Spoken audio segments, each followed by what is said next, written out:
Check 1, 2. Go! Curious about real estate? Yes! Then you've come to the right place. Get the knowledge you need. Get over the fear and get started.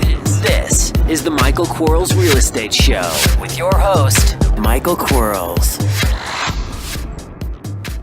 Hello, everybody. Michael Quarles with podcast number 79. Today's podcast is the 5 questions sent in by real estate investors like yourself who had a question, needed an answer. I'm going to try my darndest because this is a lot of questions here. Some meaty questions on today's podcast. That's great. I enjoy that. Here we go. Question number 1. I'm a broker in Illinois. I invest mostly and am contracted to buy a 2-unit May 19th. I want to list, but I'm not the owner. I do not want to get in a situation where I am taken to realtor court. How do you shut people up when they say, you are not the owner? I can get them to sign something saying I can list it. I could even get a net listing if my broker lets me. I'd rather just list it myself and sell it before I close or close after. Well, if you're a broker, it's not up to your broker unless you're a broker associate underneath another broker. Maybe you should become a broker and do your own brokerage. That would be one way, and then you don't have to worry about what your broker says. The other way is explain to your broker the NAR rules. And the NAR rules are very clear. It says the seller of the property must authorize the insertion of the property inside the MLS. Our contracts are not option contracts, and so once our seller signs the contract giving us the right to buy it, they no longer are the seller. We become the seller. They give us that right. They're just happen to be the property owner. And NAR's rules, the MLS rules, do not say the property owner must insert or authorize the insertion into the MLS. It just says the seller. So we become the seller. Now on my contract, they're actually knowing that they're doing that. They're giving me permission to do it, although I do not legally have to have permission. And my board questioned me on this, and I won. So I know I'm absolutely right. Question number 2. There is stir about to, if not already, been created around some video the lawyer for the RIA, Jeffrey Watson, produced discussing wholesaling with the Ohio Department of Commerce Division. These attorneys are pretty much telling us that everything we do isn't allowed, including marketing the house we have under contract because our contract with the seller allows us to. Can you give us your opinion, as I've heard you speak about going in front of your real estate board as well? Were you given a pass because you have a license? Well, I think the gist of that, and I have not seen the video, the question is, and I'm going to raise my hand and say, yes, it is. The question is wholesaling legal? And it is until you do certain amounts of them. In California, the moment you do 8 wholesale deals, you've broken the Department of Real Estate guidelines and rules. In order to do 8, you have to have a license, and that license has to be under a broker's license. So you either have to have an agent license or a broker license. Because what you're doing is acting like a real estate agent, let's face it. But if you do 1, I don't know anybody that says you can't do 1. But if you do 8 in California, you have to have a broker's license. And someone's going to get an example made out of them, I'm sure. Someone's going to say, you're doing it wrong, you're acting like a real estate agent, and you needed an agent license, and you needed a broker's to stand behind you. So in that case, just get a license. Now, fortunately, you could get around all that and just buy the property, sell a property. You could still sell your own properties. Isn't that nice? But if you want to list the property, again, NAR says we can. But in your case, the problem with what you're doing is you have to have a real estate license if you're wholesaling. So where you're actually just selling the paper, you're selling the contract. The rules are very, very specific. I would check my state and local mandates on that. And I've checked them in California, so I know it's 8. So if you're trying to sell a contract, not real property, check those guidelines. If you're selling the house, you don't have an issue. You don't have to be a licensee to do that. Fortunately, we still have the right because you are at one point going to own the property. You have to own it before you can sell it. And maybe that's where all the mix-up is. When in a hotel situation, you actually at some points, you are the owner. And you're letting everybody know that your contract with them to buy your property is subject to you obtaining title from your seller. And as long as that's disclosed to everybody, no one has an issue with it. I've done so many of them, it's not even funny. Question number 3. I find the discussion about the amount of money we put down as earnest money to be none of anybody's business. But they're inferring that indicates the willingness to purchase a property. So basically, by not putting a lot of money down, there's not a real willingness to buy a piece of property. And then it goes on to say, I only put down $10 earnest money. And then it goes on to say, I find it stupid that they say you can't show pictures of the house that you intend to sell your contract on. You should be able to show the property for the contract that you have to purchase. Well, and again, they're falling to, and maybe in the state that that video is being made in, maybe you can't even do one. So they're falling to you need a license to do that. But why wholesale in the first place? Why are we wholesaling properties, people? Do you realize it's the most expensive form of real estate investing you can do? Just get it under contract. Do seller financing. Do sub-2 financing. Get the deed. Do a performance contract where you don't get the deed, but you have the right as soon as you perform. I mean, there's all kinds of ways to start showing your ownership of the property. Then you can just go ahead and sell it to somebody else. My goodness. So I surely wouldn't wholesale. I think I've done 2 wholesale deals in my life, and I've done hundreds and hundreds and hundreds of real estate transactions. I just don't get it. I do get it. I understand why people wholesale, because they don't know how to finance the property. That a seller who has 100% free and clear property is already self-financing, and they don't know how to convince that seller to keep that money that's already there. Well, you realize that a seller who has, or an owner who has 100% seller finance property, they're not even giving themselves an interest rate. I can make their situation better by just offering them a 2% interest rate. My goodness. Giving them an installment sale might help them anyway. Maybe it's a rental. Maybe they depreciated the heck out of the thing. And an installment sale is perfect because they're only paying taxes as they collect the money. That's a perfect win-win for everybody. So there's all kinds of ways to get the deed and then resell the property. So think outside the box. Thanks for listening to Buy, Sell, Fix, Flip. We'll be right back. Are you running out of leads? It's time you tried Yellow Letters at yellowletters.com. Get motivated seller leads through yellow letters, postcards, zip letters, typed professional letters, greeting cards, door hangers, and business cards. Yellow Letters is a full-service marketing company created with your success in mind. Get the personal attention you need to get your direct mail campaign started and get in touch at yellowletters.com. And we are back in 3, 2, 1. Question number 4. Let's say REI has bought a house subject to and agreed to close 45 days later. Let's say the house was also listed before the termite and inspections have been completed. What if the termite and inspections come back bad? If the property is already listed and bought at what is owed, how would you play this out? Well, at some point you'd have to ask yourself, is the cost that's coming back, so the inspections and termite and what have you, how much is that? You know, if it's $1,000, $2,000, $4,000, $5,000 and you're making $50,000, who cares? It's because you're supposed to be buying these things at 60-70% of value. So if you're buying a $200,000 house at 70% of value, you have $60,000 in the game. And if you're termite and roof, maybe you need a whole new roof and you got to have a tent, so you're just going to spend $8,000. Who cares? Go make the $35,000, $40,000 and be done with it. Don't argue with the seller. But if you're not going to make some money on it and you have to go back to the seller, renegotiate. Disclose it to the seller. Hey, this is what I found. And have them come to the table with some cash. As much cash as they can come to. If it's not a deal, it's not a deal. Kick it, let someone else buy it and worry about it and go do another deal. That's as simple as it is.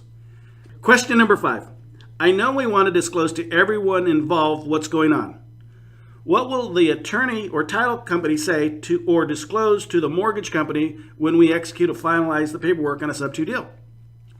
They shouldn't say anything. In fact, that's one of the interviewing questions that you ask your escrow or your attorney. What do you think your responsibility is? Their responsibility is nothing.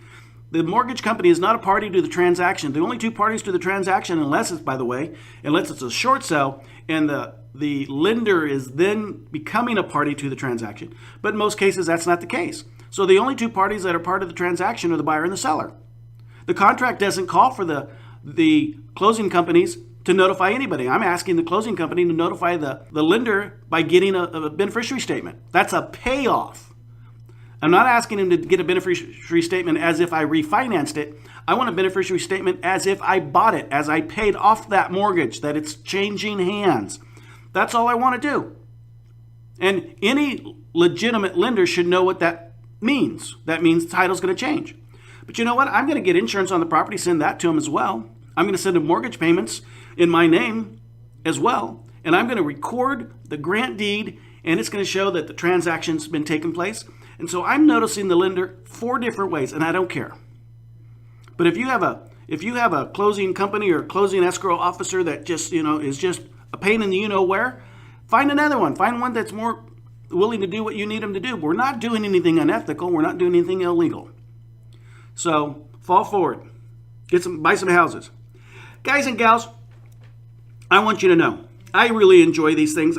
If any of you guys listen to this on the way to work, I don't know if you Starbucks it or Diet Coke it like I do. I'm a Diet Coke guy.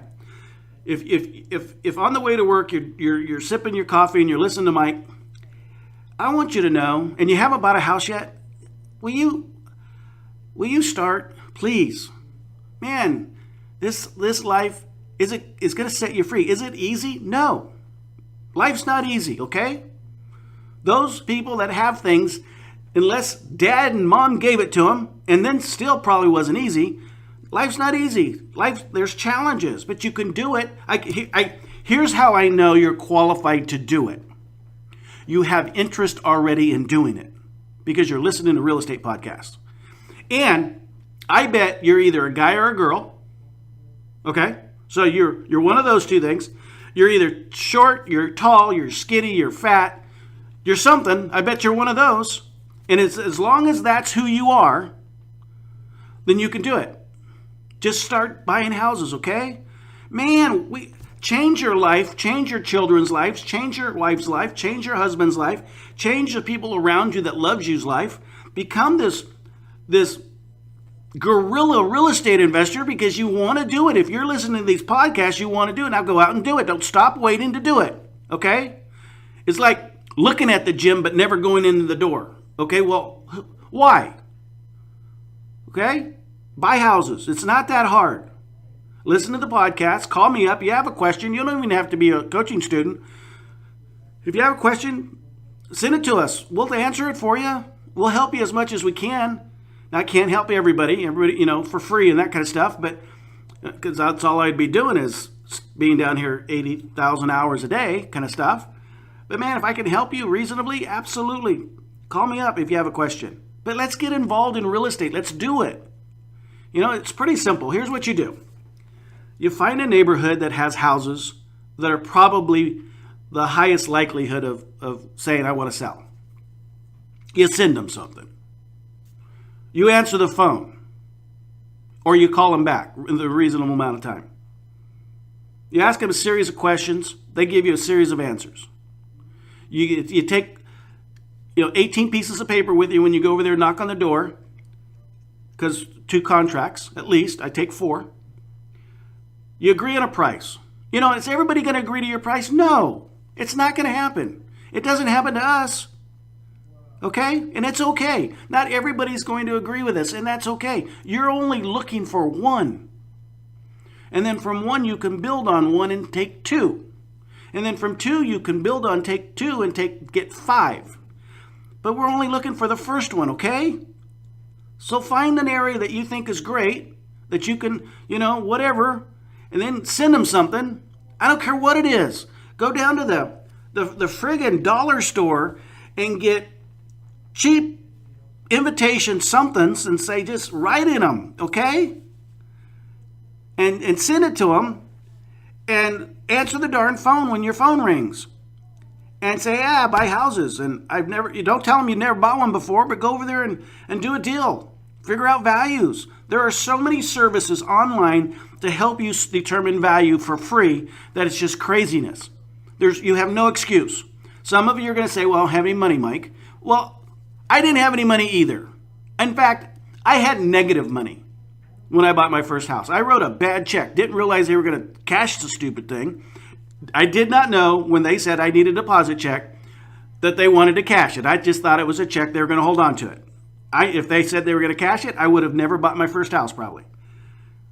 So just start, and you're going to make mistakes, and that's okay, unless you make them twice. If you make them twice, they're like real big mistakes.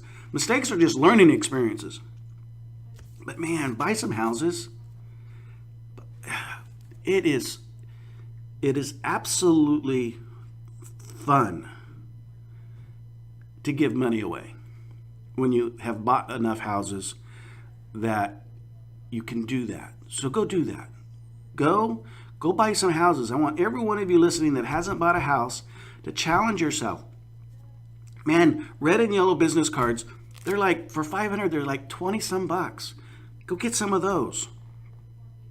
Tell everybody that you're a real estate investor. And I know you're saying, well, Mike, I'm not a real estate investor. I never bought a house. Well, if you start talking and acting and believing in yourself, and you start relaying that belief to other people, guess what? They're going to believe you too. They're not going to think, well, you're lying to them, because you believe it. Start reading up, read articles, listen to the news. How's that, have anything to do with real estate? How does that article about unemployment affect real estate? Well, it does. Understand some of this stuff. Learn some terminology, okay? Start talking to lenders and realtors and all kinds of different people. Just bug them. Mr. Lender, what's the FHA interest rate right now? What's the minimum FICO score requirements? What's the seasoning requirements? Who cares if you don't need them? Just find out. Understand the dialogue. You start learning this stuff, okay? Because if you haven't bought a house yet, that's your fault. It's no one else's fault. You can absolutely buy a house within the next 4 weeks if you just decided to do it. In 4 weeks from today, you can have a contract to buy a piece of property that you're going to make $27,000 on, and you sell it 60 days later. And what would $27,000 extra $1,000 in your pocket look like? And what if you did that again and again and again and again? Would you go to work? Or would you just go to a vacation day and make some money? Just start, guys. That's all I have to say. Sorry, I got long-winded, passionate about it, but I just love being a real estate investor.